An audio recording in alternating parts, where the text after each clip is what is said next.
Well, it has been a long tradition in the family.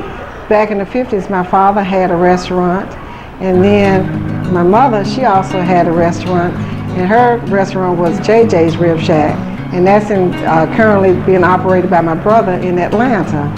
So I decided to come here and open up a KJ Rib Shack, but it's KNJ because everybody likes to say KNJ instead of KJ, and the concept comes from the family.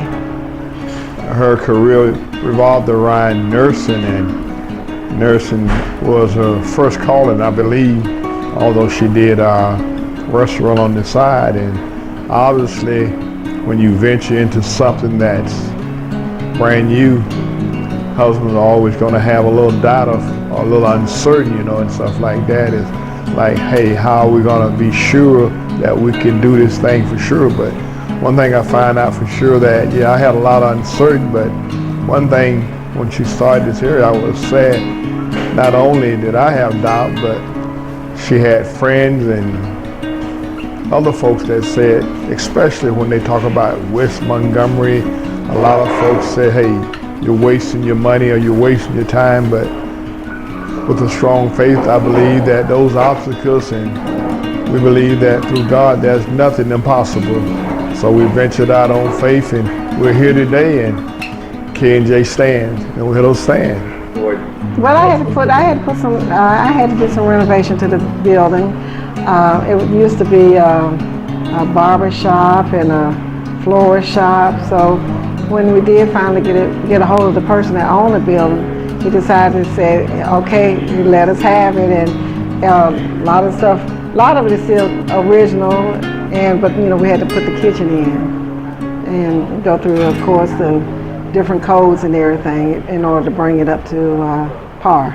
First of the challenge I would say was working against us was really the kind, we know that we was going to be a rib shack, but the obstacles was what was in this area, what was the demand, what do our customers really want, and that's what really counts. When we first started off, I would say we started off with a small menu. I think it was just ribs and chicken. And we probably didn't have, but if I remember right, maybe 3 side items. Very, very limited because we didn't know, but we knew it. Mainly barbecue comes, baked beans, that's a yes. Potato salad, that's a yes. And it come to back, think, hey, what about these black-eyed peas you're talking about, collard green? You would really need that in a rib shack. But as we stayed here, you listen to your customers, and your customers can basically lead you and guide you what they want. And we find out in this area that when you start talking about some of the old foods, we talked about collard greens and cornbread, then we started hearing a lot of things, customers coming here, where are the chitlins at? Where are the chitlins at? Where are the chitlins at? Where are the pig fees at? So in other words, to be true about it, you listen to the customers, because the customers are your business, and the customers are going to tell you what they want and stuff like that.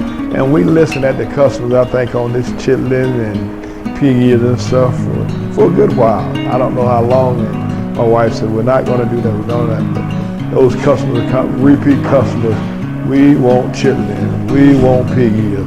When are you going to get it? So she started it, and really we only do it like maybe on a Friday, but it's been a great success. Okay, here we prepare everything, try to prepare everything like my mother and my grandmother used to do back in the day. So everything is prepared pretty much like home back in the days, and not just warmed and heated up, but we do cook the food. A lot of people think we heat it up, but we cook the food, and we just have to warm it up because, after so long it gets cool. And then plus we cook a lot. We cook our ribs on the grill out front where everybody can see us cooking the ribs, as well as the chicken and other meats that we cook. And then sometimes when you walk in, you see my cousin over here cutting up greens, so we still cook fresh greens, and we still cook fresh vegetables. And like most places, it's hard to find somebody to cook them from scratch nowadays. I think they say they like the food. And, you know, if I go somewhere else and I like the food, I'm going to go back too. Yeah, but you know, we try to treat everybody like we want to be treated. I would have probably said yes, it was a calling, because even when I was in nursing school, I worked in a restaurant and paid my way through school working in a restaurant. So I did nursing for about 30 years and then decided to open this up. And yeah, I would have to say it's kind of like a calling. It's just that I just went back to my old ways. Customer service. Customer service, yes. You know, everybody want to be treated nicely, and I try to treat everybody nicely. And if I done messed up on something, let me know, and I try to make it right. Times when she knows that I can't be here, especially when it comes to church functions and stuff like that, and she pretty well have a staff that can fill in when I can't be here, because normally I help out like on weekends, try and help out maybe like on a Friday or Saturday. If one of the employees got appointments or one needs to be off, then I'll try and be the fill in to help out. But she pretty well got enough staff to help carry when I can't be here. But it helps by me being here and being a pastor too, because a lot of customers come in, you know, church folks, not only from my church, but from all the other churches affiliation, folks coming in, pastors, oh, that's Pastor Jackson. Yeah, hey, we're glad to be here. We welcome all customers from all backgrounds to K&J. We disagree sometime on the way it should be ran sometime. Yeah, I contribute my disagreement to my military background. You know, I have a strong background, I say, in certain areas and the way we did things, and I know it's different out here, but we don't always agree how the kitchen should be ran or how things should be planned, you know. But I learned, you know, I believe the hard way, and I still tell her I learned the best way, planning, organizing, and, you know, responsibility. And I learned that, and I believe in that, you know. I don't care what nobody said, because I spent almost 25 years on active duty, and that discipline still in me. And a lot of folks, when they see me, say, you look like you still carry that military background on you. And I'll continue to carry it. And that was my first calling, to go to the military, and pastoring and in the ministry was my second calling. But I still say, although I have a calling to help up here, but the ministry is my greatest calling that I'll ever have, that I have to fulfill. Right, prayer plays a key role in it.